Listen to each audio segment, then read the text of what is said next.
कल आपने श्रवण किया, भरत जी महाराज राम से मिलने के लिए जा रहे हैं। सिंहवेरपुर में जब वो पहुँचे, अपने मित्र निषाद राज से सारी बातें कहते हैं, बहुत विलखते हैं, बहुत रोते हैं और कहते हैं कि जिस मार्ग पे हमारे प्रभु पैदल गए हों, हम वहाँ रथ घोड़े हाथी से पे कैसे जा सकते हैं, इसलिए मैं भी पैदल चलूँगा।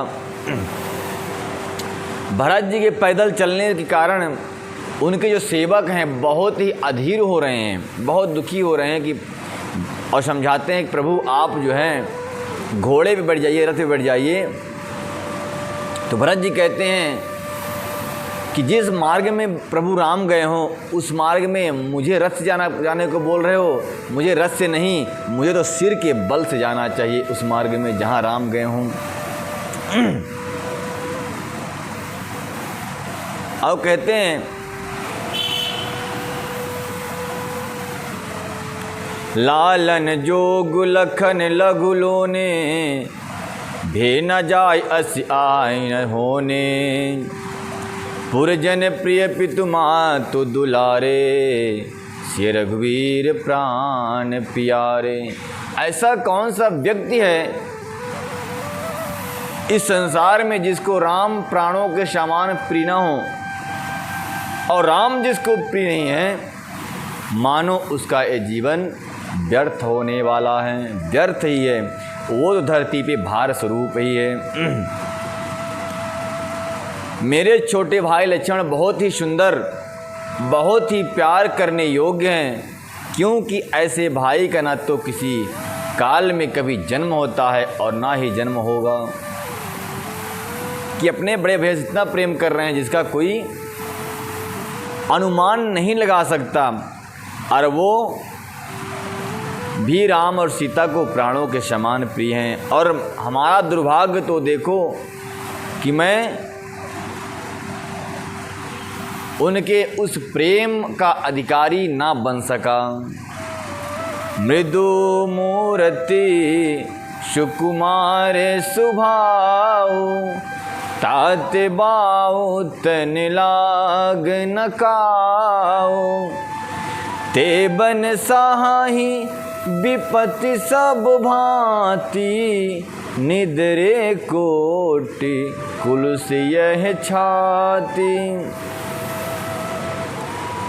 अपने आप में बड़ी गलानी करते हैं भरत जी कि जिन प्रभु राम कभी राज्य महल से बाहर नहीं निकलते थे, वो आज जंगल में सीता मैया लक्ष्मण के साथ में भटक रहे हैं, दुख सहन कर रहे हैं, और उनका ये भरत हाथी और घोड़े पे बैठ के जाएगा, ऐसा स्वप्न में मैं नहीं सोच सकता। राम जन्म जुग कीन उजागर, रूप शील सुख सब गुण सागर, पुरजन परिजन गुरु पितु माता, राम स्वभाव सब सुख दाता। भरत जी कहते हैं, ए सेवक, तुझे मालूम नहीं कि मुझे सिर के बल यहाँ क्यों चलना चाहिए, क्योंकि हमारे प्रभु राम अपने चरण कमलों से यहाँ पैदल चले हुए हैं। तो दास का, सेवक का धर्म होता है जहाँ प्रभु स्वामी के चरण कमल हों वहाँ पर वह अपना माथा रख दे, माथा रख दे, तभी उसका कल्याण होगा। और राम जी के शील गुण स्वभाव ऐसा माता पिता गुरु भाई बहन सभी को प्रिय हैं, और राम गुण और सुख के जो हैं सागर हैं। बैरि हूँ राम बड़ाई करहीं, बोलन मिलन विनय मन लहाई। जो राम के शत्रु हैं वो भी राम की बड़ाई करते हैं, इतने सुंदर राम के गुण और स्वरूप है, विनय है, शील है, ज्ञान है। और शारद कोटि कोटि शत शेषा, कर न सकहीं प्रभु गुण गण लेखा। शारदा, अनेकों कोटि शारदा जी आ जाएं, माने शारदा मैया आ जाएं, और कई कोटि भगवान शेष आ जाएं, हजारों फण वाले, शेष भगवान और शारदा जी मिलकर के भी राम के गुणों का बखान नहीं कर सकती, ऐसा भरत जी कहते हैं। तो बताइए भरत जी का ऐसी सुंदर वाणी, फिर ये दास तुलसीदास राम जी के गुणों का कैसे वर्णन कर सकते हैं? आज जो तुलसीदास नहीं कर सकते वर्णन राम के गुणों का, तो छोटे मोटे ये व्यास जो हैं कथा करते हैं, वो राम के गुणों का वर्णन कैसे कर सकते हैं? उनके लिए असंभव है।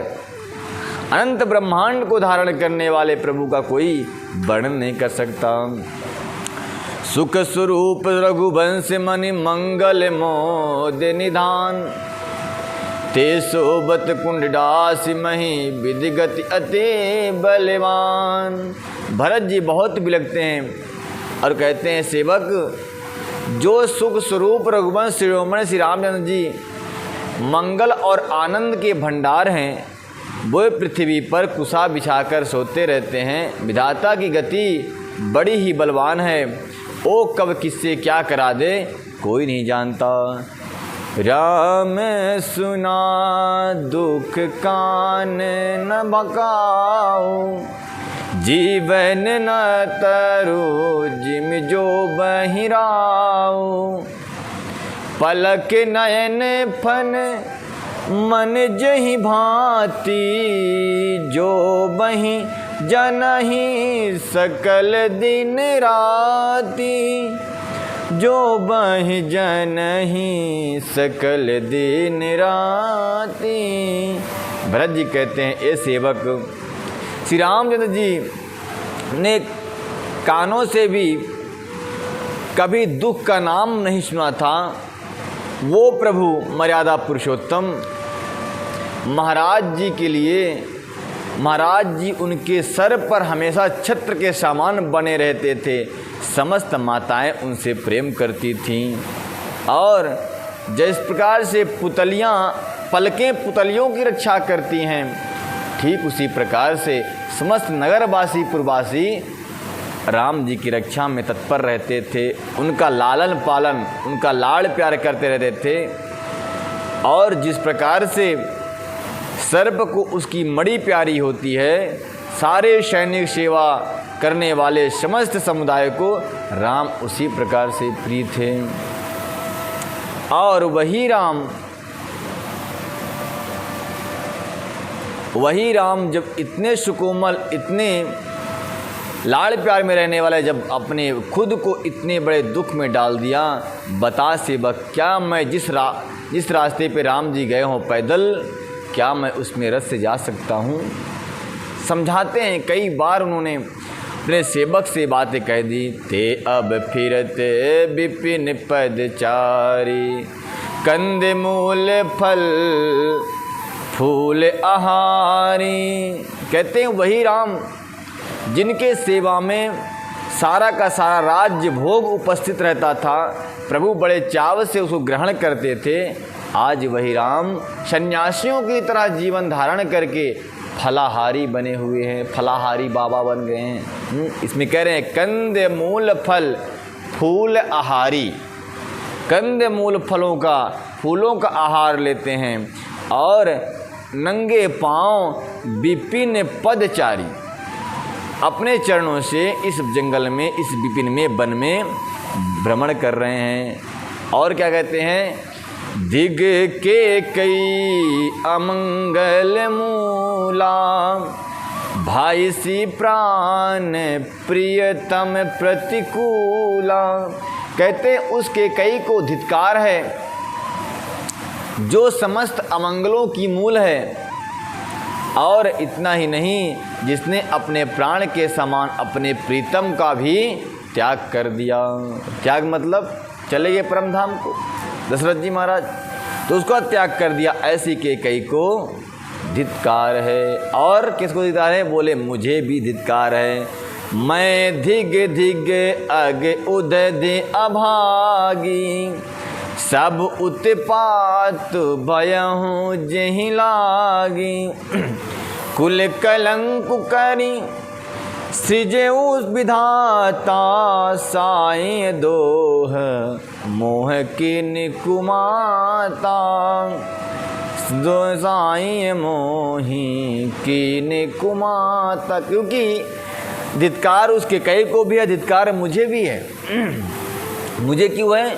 बोले उस कुमाता के गर्भ से जो मेरा जन्म हुआ तो माँ में लालच आया और मेरे लिए मैया ने राज्य और प्रभु के लिए वनवास मांग लिया।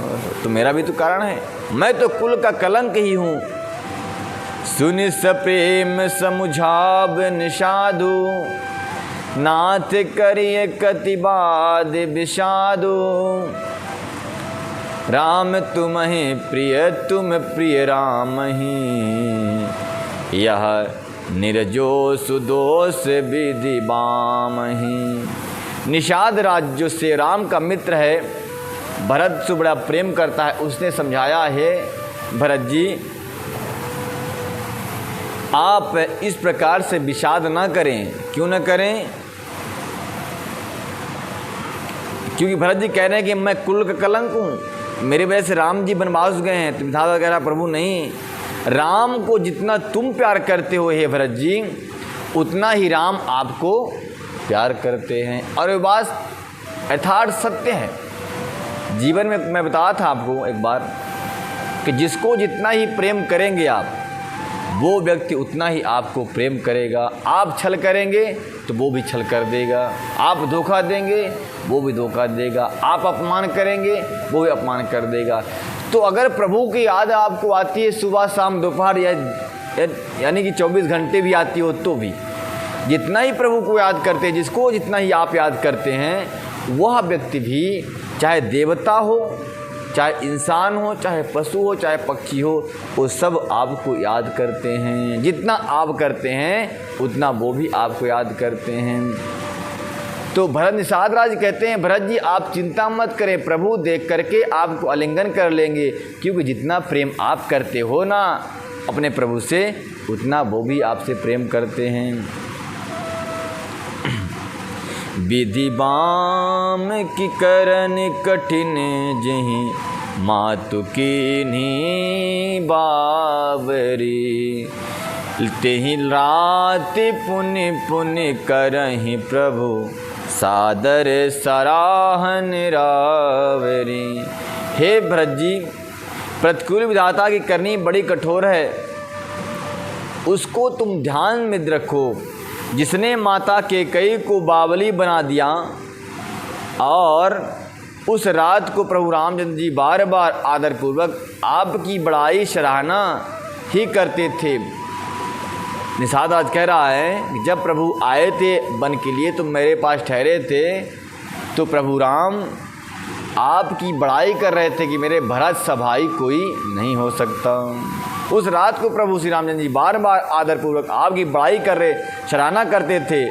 तुलजा जी कहते हैं कि निषाद राज कहते हैं, श्री रामचंद्र जी को आपके सामान अतिशय प्रिय और कोई नहीं है। मैं सौगंध खाकर कहता हूँ परिणाम में मंगल होगा, यह जानकर आप अपने हृदय में धैर्य धारण कीजिए। भरत जी को बड़ा ही विषाद हो रहा था, कहीं प्रभु राम हमसे रूठ न जाएं, इसलिए अनेक प्रकार ग्लानि कर रहे थे। अंतर्जामी राम सकुच सब प्रेम कृपातन, चलिए करि विश्राम यह विचार दृढ़ आनि मन। निषाद राज ने कहा कि रामचंद्र जी अंतर्यामी हैं, मन की बात को जानते हैं, और आप उन कृपा निधान भगवान के सामने जा कर के सकुचाना मत, यह विचार कर और मन में दृढ़ता लाकर चलिए और विश्राम कीजिए। क्योंकि रात भर सारी रात विलाप करते हुए ही इनको व्यतीत हो गया। किसको? भरत जी महाराज को। कहाँ पर? गंगा तट पर, सिंहबेरपुर में, उस नदी के तट पर इनको विश्राम करने के लिए बहुत देर हो गई। निषाद से बात कर रहे हैं। सखा बचन सुन उर धरि धीरा, अपने मित्र निषाद राज के वचन को सुन करके हृदय में थोड़ा धैर्य धारण किया। बास चले सुमिरन रघुवीरा, शयन करने के लिए जाते हैं अपने जहाँ जिस स्थान में, तो वहाँ पर जाकर के रघुनाथ जी का ध्यान करते हैं, राम सीता के चरणों का ध्यान करते हुए वहाँ पर निवास करते हैं। यह सुधि पाई नगर नर नारी, चले बिलोकत आरती भारी। भरत जी के मन के दशा को समस्त नर नारी जानते हैं कि भरत जी कितने ही शोक से युक्त हो रहे हैं, शोक आकुल हो रहे हैं, और भरत जी कहाँ ठहरेंगे, कहाँ विश्राम करेंगे। उस स्थान को देखने के लिए सारे के सारे नगरवासी उनके साथ में जो आए हुए थे सब के सब उस स्थान में पहुंच गए देखने के लिए। और उस स्थान को देख करके बहुत ही आरत और दुखी हुए हैं। चले बिलोकन आरत भारी, बहुत दुखी होकर देखने चले और देखते हैं कि भरत जी जो हाँ विश्राम कर रहे हैं वह स्थान उनके योग्य है ही नहीं, क्योंकि सम्राट हैं, राज्य में रहने वाले, पलंग पे सोने वाले धरती पे सोएंगे। ऐसी बात को जानकर सारे के नगरवासी दुखी हो गए।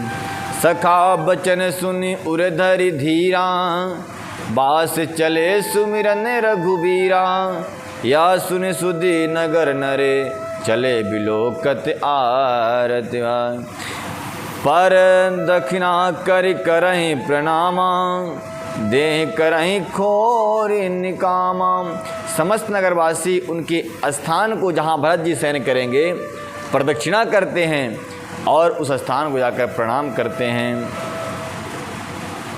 और क्या करते हैं, देहि के कई खोर निकामा, परदक्षिणा करहि करहि प्रणामा।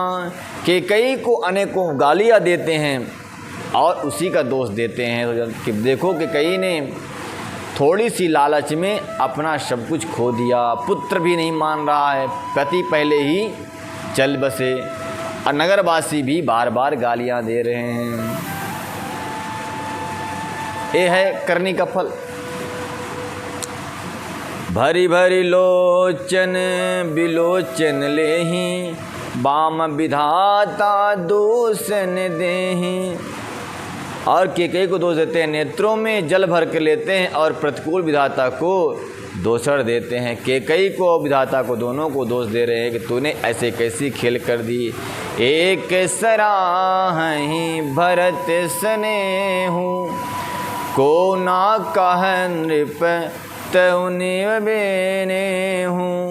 निंदक आप सराहन सादहि, को कहि सकहि विमोह विषादहि। को कहि सकहि विमोह विषादहि। कोई भरत जी की स्नेह की सराहना करते हैं और कोई कहते हैं कि राजा ने अपना प्रेम खूब निभाहा, अब अपनी निंदा करके निषाद की प्रशंसा करते हैं भरत जी महाराज। और उसके विमोह में और विषाद को, उस समय भरत जी के विमोह और विषाद को कौन कह सकता है, ऐसा गोस्वामी जी वर्णन कर रहे हैं।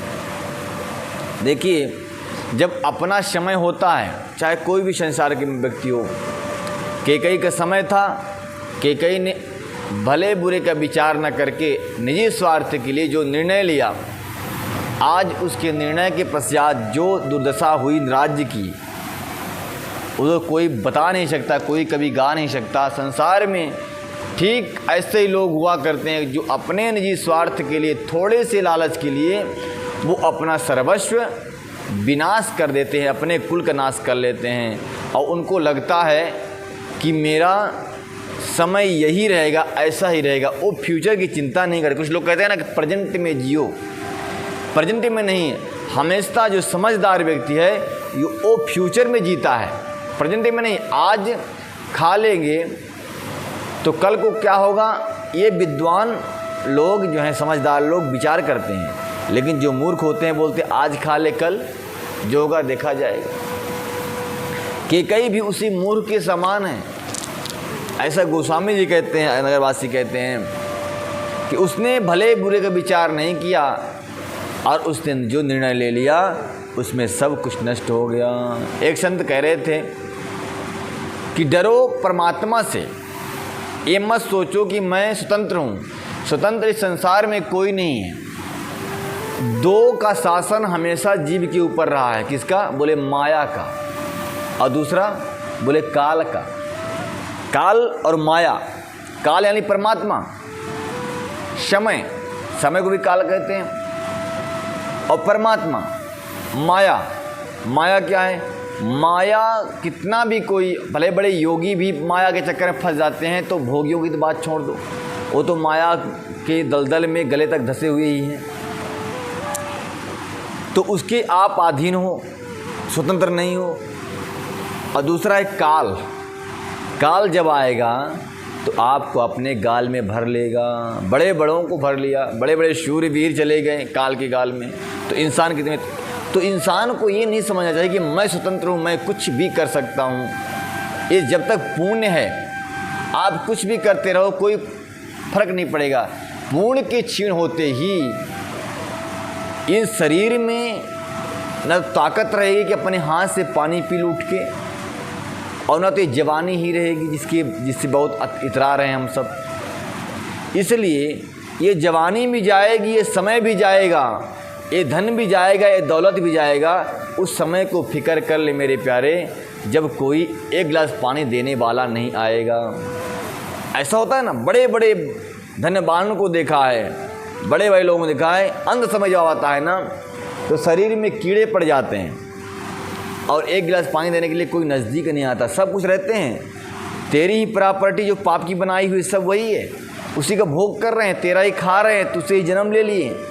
लेकिन सेवा की बात आती है, पानी देने की बात आती है, सब बोलते हैं बास आ रही, इनसे तो दुर्गंध आ रही, मैं इनके पास कहे जाऊँ, और चले जाते सारे। तो ये क्या है? बोले कर्मों का फल है। और जो एक क्षण में ही शाम को खाना खाया, सुबह उठा ही नहीं, उसकी मृत्यु तो बहुत अच्छी है।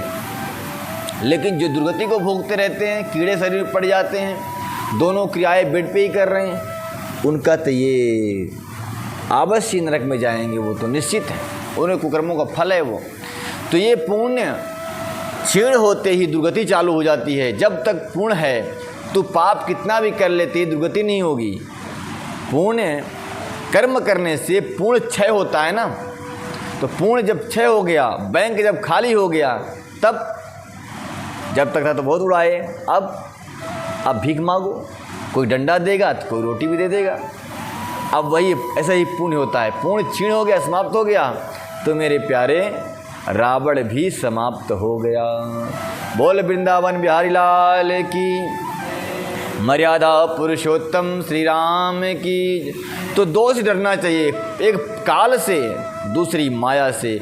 इसके अधीन सभी हैं, इससे कोई बच नहीं सका। और बचने का प्रयास करे तो राम का कीर्तन कर ले, भगवान के नाम का खूब जपन करे, इतना जप कर ले राम के कीर्तन का कि मान ले कि मेरा बैंक पीछे जितना ही जप करूँगा उतना ही भरता रहेगा। नहीं है वो राम नाम हिस्से में, तो फिर ये गति होने में ज़्यादा समय नहीं लगेगा, और निश्चित रूप से ऐसा होगा ही।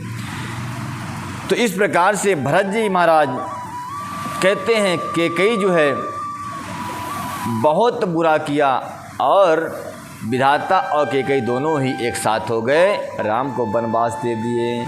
एक सराहें भरत स्नेहु, कोई उसी भीड़ में रहने वाला एक व्यक्ति भरत का स्नेह जो राम के प्रति है उसकी सराहना करते हैं, और राजा का भी बहुत प्रेम की सराहना करते हैं।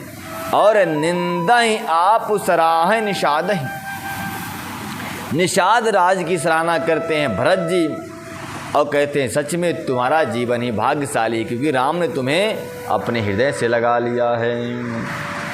यही विदिराति लोग सब उजागा। इसी प्रकार से लोग जो हैं नगरवासी जो साथ में आए हैं, सारी की सारी रात बातें करते रहें आपस में। राम सीता लक्ष्मण दशरथ जो जो उनकी सामने घटनाएं घटी उसी की चर्चा करते रहे, रात भर सोए ही नहीं, रात भर नहीं सोए, जागते रहे। तो भाभिनुसार मुदारा लागा, भाभिनुसार मुदारा लागा, यही विधि राति लोग सब जागा।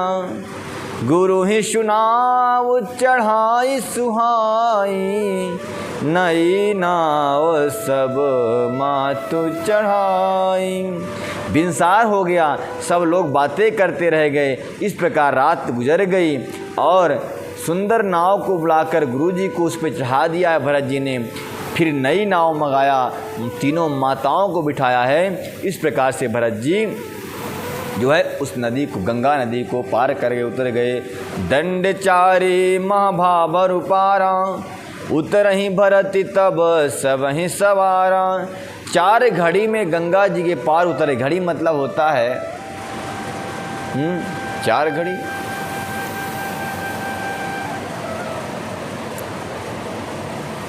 चार घड़ी में गंगा से पार उतर गए। तब भरत जी ने उतर कर सबको संभाला। भरत जी उतर करके संभाला होगा, आया कौन नहीं आया, माताओं को उठा रहा बैठाया होगा है। इस प्रकार से प्रातः क्रिया करी मातु पद, बंदी गुरु ही सिरुनाई।